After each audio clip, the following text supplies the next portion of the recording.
जय हिंद दोस्तों, स्वागत है हिंदी के प्रैक्टिस सेशन में। दोस्तों आज का ये वीडियो बहुत ही उपयोगी और बहुत ही हेल्पफुल रहेगा दोस्तों, क्योंकि मैं ये इस वीडियो में मैं वो प्रश्न आपको मैं कलेक्ट किया है जो कि बहुत ही ज़्यादा हिंदी में पूछे जा रहे हैं दोस्तों, इसलिए आपके लिए उपयोगी है। जिस भी दोस्त ने इस चैनल को सब्सक्राइब नहीं किया है उस चैनल को सब्सक्राइब कीजिए ताकि हमारे जितने भी वीडियोस हैं उनका नोटिफिकेशन आप तक पहुँच सके। तो पहला प्रश्न दिया गया है, वह कौन सा शब्द है जो प्रायः बहुवचन में प्रयोग होता है। किसमें बहुवचन में प्रयोग होता है? तो इसका राइट आंसर हो जाएगा दोस्तों ऑप्शन नंबर 4, प्राण। प्राण दोस्तों हमेशा किसमें बहुवचन में प्रयोग होता है। फिर नेक्स्ट दिया गया है, निम्नांकित में आविकारी शब्द है। आविकारी मतलब वे शब्द होते हैं जिनमें लिंग वचन कारक की दृष्टि से कोई भी परिवर्तन नहीं होता है। तो जैसे नारी, सर्दी, परंतु, मीठा। तो दोस्तों इसका राइट आंसर हो जाएगा परंतु। दोस्तों परंतु जो है इसमें किसी भी प्रकार का कोई परिवर्तन, चूंकि आविकारी शब्द है। ये क्या है? आविकारी शब्द है जिसमें कोई भी विकार नहीं उत्पन्न होता है। फिर नेक्स्ट दिया गया है, कोई बच्चा नहीं खेलेगा। रेखांकित शब्द क्या है दोस्तों? कोई बच्चा। दोस्तों ये क्या है? कोई शब्द, ये क्या है? सर्वनाम है। और उसके बाद क्या है? संज्ञा। तो ये जो सर्वनाम है ये किसका काम कर रहा है? विशेषण का काम कर रहा है। बच्चा के लिए ये जो क्या है, कोई शब्द विशेषण का काम कर रहा है। तो ये आपका क्या हो जाएगा? सार्वनामिक विशेषण। ये आपका जो बच्चा है संज्ञा है, उसके पहले क्या है? सर्वनाम। कोई शब्द क्या है? सर्वनाम। तो दिया गया है कि रेखांकित शब्द में क्या है, तो ये क्या क्या बन जाएगा आपका? ये आपका सार्वनामिक विशेषण बन जाएगा। तो इसका राइट आंसर हो जाएगा ऑप्शन नंबर 3। फिर नेक्स्ट दिया गया है, निम्नलिखित में से कौन सा शब्द युग्म गलत है? चिड़िया का चिड़िया सही है। तिथि का आपका तिथियां हो जाएगा, ये भी सही है। नदी का नदियां हो जाएगा, लेकिन ये जो जनता है, जनता का जनताएं नहीं होगा। इसका राइट आंसर हो जाएगा ऑप्शन नंबर 4। ये गलत है, क्योंकि ये गलत बता रहा है कि कौन सा युग्म गलत है। फिर नेक्स्ट दिया गया है, रमेश जयपुर से दिल्ली जा रहा है, इस वाक्य में कारक है। तो दोस्तों इसका राइट आंसर हो जाएगा आपादान कारक। किसी जगह से अलग होने के लिए क्या होता है? से अलग होने के लिए इसका विभक्ति चिन्ह होता है। तो इसका राइट आंसर हो जाएगा ऑप्शन नंबर 2। फिर नेक्स्ट दिया गया है, कवि शब्द में कौन सी संज्ञा? दोस्तों कवि एक क्या है? कवि जातिवाचक संज्ञा। क्या है? कवि एक जातिवाचक संज्ञा। जातिवाचक संज्ञा ऑप्शन नंबर 2, यानी कि जातिवाचक संज्ञा वह होती है जिसके जैसी और हो, यानी कि कवि जैसे और कवि हो सकते हैं। फिर नेक्स्ट दिया गया है, निम्नलिखित वाक्यों में से किस में पूर्वकालिक क्रिया है? दोस्तों पूर्वकालिक क्रिया क्या होती है? वह क्रिया होती है जिसमें एक कार्य खत्म होने के तुरंत बाद दूसरा कार्य चालू रहता है। तो पहले वाली जो क्रिया होती है वो आपकी क्या होती है? पूर्वकालिक क्रिया। जैसे उसने नहाकर भोजन किया, यानी पहले नहाया, ये कार्य हो गया, उसके बाद क्या क्या? भोजन किया।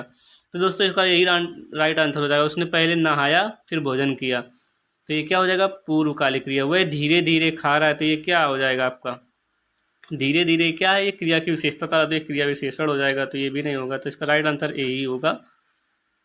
फिर नेक्स्ट दिया गया है, राकेश बहुत मेहनत करने वाला लड़का है। रेखांकित अंश के लिए एक शब्द है, यानी कि बहुत मेहनत करने वाला लड़का, उसको क्या कहेंगे? परिश्रमी कहेंगे या संघर्षरत कहेंगे या श्रमिक कहेंगे? तो दोस्तों इसका राइट आंसर हो जाएगा ऑप्शन नंबर ए, श्रमिक, परिश्रमी।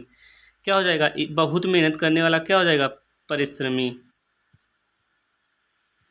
फिर नेक्स्ट है, दिशाएं ही जिनके वस्त्र हैं के लिए एक शब्द बताइए। तो इसका राइट आंसर क्या हो जाएगा? दिक्पाल। क्या हो जाएगा आपका? सॉरी दोस्तों, दिगंबर हो जाएगा। क्या हो जाएगा? दिगंबर। इसका राइट आंसर 4 नंबर हो जाएगा। क्या हो जाएगा? दिगंबर। इसका राइट आंसर हो जाएगा दिगंबर। दिशाएं ही जिनके वस्त्र हैं, इसके लिए एक शब्द है, क्या हो जाएगा? दिगंबर। फिर नेक्स्ट दिया गया है, कृतज्ञ कृतज्ञ और कृतज्ञ युग्म का सही अर्थ भेद चयन कीजिए।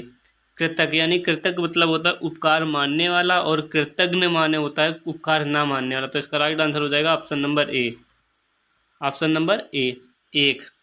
क्या हो जाएगा? राइट आंसर हो जाएगा।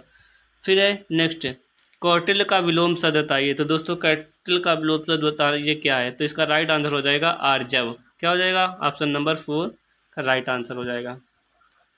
फिर नेक्स्ट है, अवनी का विलोम शब्द क्या है? दोस्तों अवनी माने क्या होता है? आपकी पृथ्वी होती है जिसको हम धरती कहते हैं। तो इसका विलोम बताना है। ये क्या होती है? धरती। अवनी माने क्या होती है? धरती। तो इसका विलोम शब्द क्या हो जाएगा? अंबर। राइट आंसर हो जाएगा ऑप्शन नंबर 3। फिर नेक्स्ट दिया गया है चांदनी का पर्यायवाची है, बताइए चांदनी का क्या चंद्रा तप होगा, क्या कौमुदी होगा, या ज्योत्सना होगा, या मयंक होगा। तो दोस्तों चांदनी का राइट आंसर हो जाएगा मयंक, ऑप्शन नंबर 4 क्या है, मयंक।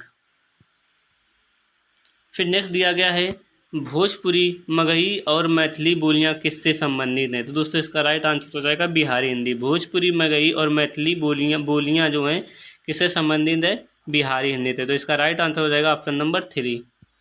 फिर नेक्स्ट क्वेश्चन दिया गया है संविधान सभा में हिंदी को राजभाषा बनाने का प्रस्ताव किसने रखा था, बताइए। तो इसका राइट आंसर हो जाएगा क्या गोपाल स्वामी अयंगार, सरदार वल्लभ भाई पटेल, डॉक्टर भीमराव अम्बेडकर, या पंडित जवाहरलाल नेहरू। तो इसका राइट आंसर हो जाएगा गोपाल स्वामी अयंगार। क्या हो जाएगा, गोपाल स्वामी अयंगार। फिर नेक्स्ट है खड़ी बोली कहाँ बोली जाती है दोस्तों, झांसी, कानपुर, मेरठ, अलीगढ़। तो इसका राइट आंसर हो जाएगा मेरठ, ऑप्शन नंबर 3 है इसका राइट आंसर। क्या होगा, मेरठ। फिर नेक्स्ट दिया गया है निम्नलिखित में से कौन सी भाववाचक संज्ञा है, बताइए। भारत क्या है, भारत एक व्यक्तिवाचक संज्ञा है। क्या है, भारत व्यक्तिवाचक संज्ञा है। आपका लड़का हो जाएगा कौन सा, जातिवाचक संज्ञा। मित्रता, दोस्तों ये मित्रता जो है ये क्या है, ये आपकी भाववाचक संज्ञा। जबकि ये पेड़ क्या है, पेड़ जातिवाचक संज्ञा, क्योंकि पेड़ जैसे और पेड़ हो सकते हैं, लड़का जैसे और लड़का हो सकते हैं। भारत क्या है, भारत जैसा और भारत नहीं होता। जो दुनिया में अकेला हो, जिसको हम छू सकते हो, जो दिखाई देता हो, वो क्या होती है, वो व्यक्तिवाचक संज्ञा होती है। तो दोस्तों इसका राइट आंसर हो जाएगा मित्रता। मित्रता एक भाववाचक संज्ञा है। क्या है, भाववाचक संज्ञा। फिर नेक्स्ट प्रश्न दिया गया है निम्न विकल्पों में से सकर्मक क्रिया का चयन कीजिए। लेटना दोस्तों अकर्मक क्रिया, छूटना अकर्मक क्रिया है, और पिघलना भी अकर्मक क्रिया। तो दोस्तों तड़पाना, ये तड़पाना शब्द क्या है, ये एक सकर्मक क्रिया है जिसमें कर्ता कर्म और क्रिया तीनों उपस्थित होते हैं, वो क्या होते हैं, सकर्मक। दोस्तों इससे वाक्य बनाइए तो इसमें क्या आपको तीनों मिल जाएंगे। फिर नेक्स्ट दिया गया है रमेश कल दिल्ली जाएगा, इस वाक्य में रेखांकित शब्द। दोस्तों रेखांकित शब्द कल क्या है, ये क्या है, क्रिया विशेषण। रमेश कल दिल्ली जाएगा, इस वाक्य में रेखांकित शब्द क्या है, तो ये क्या है, कल शब्द जो है ये क्या है, क्रिया विशेषण है। तो इसका राइट आंसर हो जाएगा ऑप्शन नंबर 2। फिर नेक्स्ट प्रश्न है निम्नलिखित में से कौन सा शब्द उभयलिंगी है। दोस्तों उभयलिंगी वो शब्द होता है जो स्त्री और पुरुष, यानी कि स्त्रीलिंग में पुरुष में दोनों में हो सकता है। तो क्या डॉक्टर होगा, इसका क्या विद्वान होगा, क्या अभिनेत्री होगा, क्या गायक होगा। तो दोस्तों इसका राइट आंसर हो जाएगा डॉक्टर, चूँकि डॉक्टर को हम स्त्रीलिंग जैसे स्त्रीलिंग में भी लगा सकते हैं और पुरुष में यानी कि पुल्लिंग में भी लगा सकते हैं। फिर नेक्स्ट दिया गया है चौमासा में समास है। तो दोस्तों जिसमें भी पहला पद क्या हो, संख्यावाची हो। इसमें चौ का मतलब क्या होता है, 4, जिसमें पहला पद संख्यावाची होता है उसमें क्या होता है, द्विगु समास। तो इसका राइट आंसर हो जाएगा ऑप्शन नंबर 3 इसका राइट आंसर हो जाएगा। फिर नेक्स्ट प्रश्न दिया गया है सप्तधन ऋषि, इसमें बनी संधि है, बताइए। जिसमें दोस्तों ऋषि शब्द जुड़ जाए वहाँ पर आप कौन सी संधि लगाना है, गुण संधि। क्योंकि ऋषि क्या होते हैं, गुणवान, ये ट्रिक है। जहाँ पर ऋषि शब्द आ जाए तो वहाँ पर कौन सी संधि होगी, गुण संधि। तो इसका राइट आंसर हो जाएगा ऑप्शन नंबर 4 इसका राइट आंसर हो जाएगा। फिर नेक्स्ट दिया गया है लंबोदर का विग्रह पद बताइए, यानी कि इसका विग्रह करना है। पहला ऑप्शन दिया गया है लंबा उदर है जिसका अर्थात गणेश जी। फिर नेक्स्ट दिया गया है लंबा ही उदर है, उदर जिसका। फिर लंबे उदर वाले गणेश जी। फिर लंबे पेट वाला। तो दोस्तों इसका राइट आंसर हो जाएगा ऑप्शन नंबर 1 लंबा उदर है जिसका अर्थात गणेश जी। तो इसका राइट आंसर हो जाएगा ऑप्शन नंबर ए। फिर नेक्स्ट दिया गया है 24 नंबर प्रश्न निधन कलंक का सही संधिविच्छेद बताइए। तो इसका क्या हो जाएगा, निष्कलंक, निष्कलंक, निष्कालंक, निष्कलंक। तो दोस्तों इसका राइट आंसर हो जाएगा निष्कलंक, ऑप्शन नंबर 4 क्या हो जाएगा, निष्कलंक। तो इसका राइट आंसर हो जाएगा ऑप्शन नंबर 4 निष्कलंक। दोस्तों ये शुद्ध लिखा हुआ है निष्कलंक, और इसका राइट आंसर हो जाएगा यही। फिर नेक्स्ट दिया गया है निम्नलिखित में से कौन सा घोष वर्ण है। घोष वर्ण कौन सा होता है, घोष वर्ण आपका कौन से होते हैं, तीसरा वर्ग, चौथा वर्ग और पांचवा वर्ग, ये क्या है, घोष वर्ण है। तो इसमें जो झा और धा, यही दोस्तों इसका राइट आंसर हो जाएगा ऑप्शन नंबर 5। चूँकि झा अब तीसरा है, अब इसको अगर देखेंगे कौन सा है झा और तीसरा, और धा भी आपका आता है किसमें, फोर्थ में। ये तीसरा फोर्थ यानी दिया गया। जबकि ये टा ये पहला वर्ग में आता है, का भी पहला वर्ग में आता है, ये खा दूसरे वर्ग में आता है। तो दोस्तों इसका राइट आंसर ऑप्शन नंबर 1 हो जाएगा। फिर नेक्स्ट दिया गया है निम्नलिखित में से कौन से संयुक्त स्वर हैं। संयुक्त स्वर कौन से होते हैं दोस्तों, जो एक या एक से अधिक स्वरों से मिलकर बने होते हैं। तो दोस्तों इसमें संयुक्त स्वर आपका हो जाएगा औ। चूँकि ये ओ क्या है, दोस्तों सॉरी, इसमें आपका ये जो प्रश्न है वो गलत दिया गया है। निम्नलिखित में से कौन से संयुक्त स्वर हैं? तो दोस्तों इसका प्रश्न लिख लीजिए, कौन से संयुक्त स्वर नहीं है। अगर नहीं है तो बात करें तो दोस्तों इसका राइट आंसर हो जाएगा ऑप्शन नंबर 1। ऑप्शन नंबर 1 इसका राइट आंसर हो जाएगा। क्या हो जाएगा? Option number 1। नेक्स्ट प्रश्न है, निम्नलिखित में से कौन सा वर्ण मूर्धन है? दोस्तों मूर्धन की बात करें तो आपका ये जो टा वर्ग होता है ये मूर्धन होता है, तो इसमें कौन सा इसका राइट आंसर हो जाएगा? ऑप्शन नंबर 3 इसका राइट आंसर हो जाएगा। फिर हम नेक्स्ट प्रश्न की बात करें, 28 नंबर दिया गया है, निम्न में अल्प प्राण घोष व तालव्य वर्ण क्या? दोस्तों ऐसे भी प्रश्न पूछे जाते हैं कि एक एक में क्या दिए जाए, तीन तीन प्रश्न सम्मिलित किया जाता है। तो अल्प प्राण आपका कौन सा वर्ण होता है? पहला, तीसरा और पांचवा ये अल्प प्राण होता है। घोष की बात करें तो तीसरा, चौथा, पांचवा ये भी क्या होता है, ये घोष। और तालब की बात करें तो तालब ये चावल का होता है। तो दोस्तों इसमें ये जो दिए गए हैं आपके सभी ये आपका मूर्धन है, बाकी ये तीनों क्या है? तालब। तो ये तो आपका कट गया तालब के आधार पर। अब ये तीनों क्या है? तालब। अब इसमें देखना है कि अल्पप्राण और घोष क्या है। तो तीसरा इसमें कॉमन आ रहा है, कौन सा आ रहा है? तीसरा। तो इसमें से तीसरा कौन सा है? आपका ये जो जा नंबर है क्या है? जा। ये आपका तीसरा, ये घोष भी है और अल्पप्राण भी है, तो इसका और तालब भी है, तो इसका राइट आंसर हो जाएगा ऑप्शन नंबर 3। ये क्योंकि तालब भी है, घोष भी है और अल्पप्राण है। जबकि ये तो आपके किस में आ जाएगा? ये तो आपका किस में आ जाएगा? ये छा किस में है? महाप्राण में है। अगर चा की बात करें, अल्प प्राण में तो है, लेकिन दोस्तों घोष नहीं है, तो इसका राइट आंसर आपका 3 हो जाएगा। फिर नेक्स्ट दिया गया है, निम्न में से अंतस्थ व्यंजन नहीं है। दोस्तों अगर अंतस्थ व्यंजन कौन कौन से होते हैं? या, रा, ला और वा। तो ये तीनों होते हैं अंतस्थ व्यंजन, लेकिन ये जो था है ये नहीं होता, तो इसका राइट आंसर हो जाएगा ऑप्शन नंबर 3 था। पूछ रहा है अंतस्थ व्यंजन नहीं है दोस्तों, तो इसका राइट आंसर ऑप्शन नंबर 3 हो जाएगा। फिर नेक्स्ट प्रश्न दिया गया है, निम्न में से कौन सा वर्ण पार्श्विक है? अगर हम पार्श्विक की बात करें तो पार्श्विक आपका ला होता है। क्या होता है? पार्श्विक। तो इसका राइट आंसर ऑप्शन नंबर 4 हो जाएगा। पार्श्विक व्यंजन कौन सा होता है? ला होता है। अगर प्रकंपित की बात करें, प्रकंपित कौन सा होता है बताइए दोस्तों? प्रकंपित आपका होता है रा। ये कौन सा है? प्रकंपित या लुंठित व्यंजन कहते हैं इसे, रा को।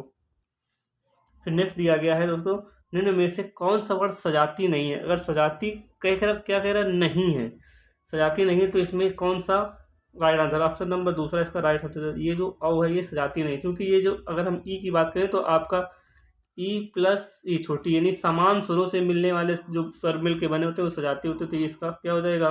बड़ी हो जाएगा। इसी प्रकार आ की बात करें तो छोटा प्लस छोटा मिलकर बनेगा आपका बड़ा, तो बड़ा ऊ बनेगा आपका छोटा ऊ मिलकर बना। जबकि ये जो औ है, औ की हम अगर बात करें तो ये आपका औ है, ये आ प्लस बड़ा ऊ से मिलकर बनेगा, तो ये असमान स्वर है। ये स्वर छोटा, ये बड़ा हुआ, तो ये क्या है? असमान स्वर है, इसलिए इसका राइट आंसर ऑप्शन नंबर दूसरा हो जाएगा।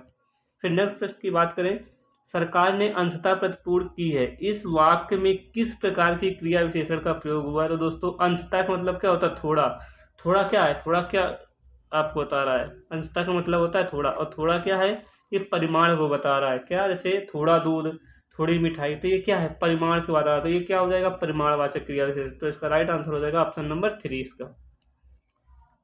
फिर नेक्स्ट दिया गया है, गणेश चतुर्थी से पूर्व शिल्पकार गणेश की मूर्तियां बनाने के लिए दिन रात काम करते हैं, इस वाक्य में रेखांकित शब्द में किस प्रकार का क्रिया विशेषण है? क्योंकि दिन रात दोस्तों क्या बता रहा है? समय का। तो ये किसका बता रहा है? दिन रात कब मेहनत करते हैं? दिन रात मेहनत करते हैं, तो ये समय का। तो ये क्या हो जाएगा? आपका कालवाचक क्रिया विशेषण। तो इसका राइट आंसर हो जाएगा ऑप्शन नंबर 4 इसका राइट आंसर हो जाएगा। और फिर नेक्स्ट प्रश्न की बात करें हम कि मुख्य अतिथि के सम्मान में यह आयोजन किया गया है, इस वाक्य में रेखांकित शब्द में कारक बताइए। मुख्य अतिथि के सम्मान में यह आयोजन किया गया है, इस वाक्य में रेखांकित शब्द में क्या है? कारक बताइए। दोस्तों सम्मान में तो क्या है? में किस में आता है बताइए? कर्ता ने कर्म को। दोस्तों इसका राइट आंसर हो जाएगा अधिकरण। ऑप्शन नंबर क्या हो जाएगा? 1। नेक्स्ट दिया गया है, चोर उठ भागा, यह वाक्य किस क्रिया का उदाहरण बताइए? संयुक्त क्रिया का, अकर्मक क्रिया या पूर्वकाल क्रिया, प्रणार्थक क्रिया। तो दोस्तों इसका राइट आंसर क्या होगा? चोर उड़ भागा। तो इसका राइट आंसर हो जाएगा प्रेरणार्थक क्रिया। दोस्तों प्रेरणार्थक क्रिया क्या हो जाएगा इसका राइट आंसर? सॉरी दोस्तों, इसका राइट आंसर हो जाएगा ऑप्शन नंबर दूसरा। इसका राइट आंसर क्या हो जाएगा?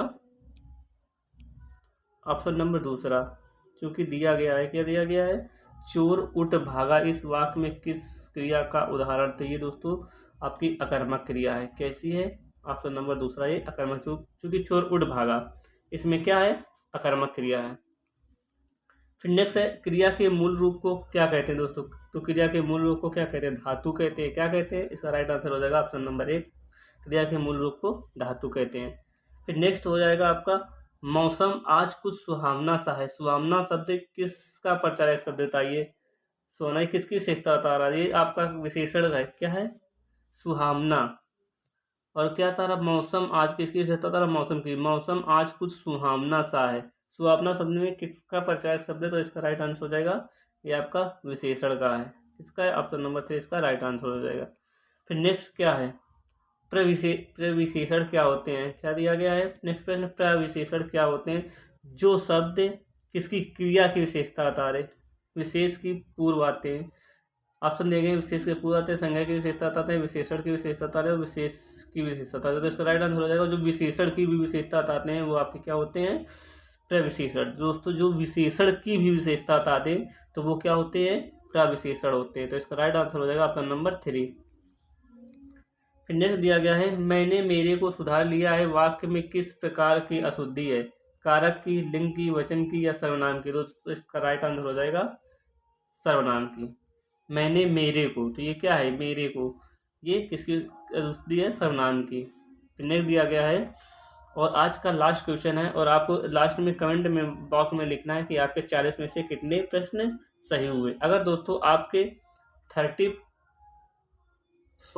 अगर सही होते हैं तो इसका ये माना जाएगा कि आपकी हिंदी बेस्ट है। फिर दिया गया है, निम्नलिखित में से कौन सा अनिश्चयवाचक सर्वनाम नहीं है? जो, सो, कुछ ना कुछ, कुछ भी, सब कुछ। तो इसमें पूछा गया है कि अनिश्चयवाचक सर्वनाम नहीं है। अनिश्चय का अगर बात करें तो क्या होता है, कोई और कुछ, ये क्या होते हैं, अनिश्चयवाचक की पहचान होती है। तो इसमें जो, सो है, ये क्या बता रहा है, संबंधवाचक, जबकि ये कुछ ना कुछ, कुछ भी और सब कुछ, ये क्या है, अनिश्चयवाचक है। और पूछ रहा अनिश्चयवाचक सर्वनाम नहीं है, तो इसका राइट आंसर हो जाएगा ऑप्शन नंबर ए, जो, सो, ये अनिश्चयवाचक सर्वनाम नहीं है। तो थैंक यू दोस्तों, अगर आपने चैनल को अभी तक सब्सक्राइब नहीं किया तो सब्सक्राइब कीजिए, अगर वीडियो अच्छी लगी तो लाइक भी कीजिए। जय हिंद दोस्तों।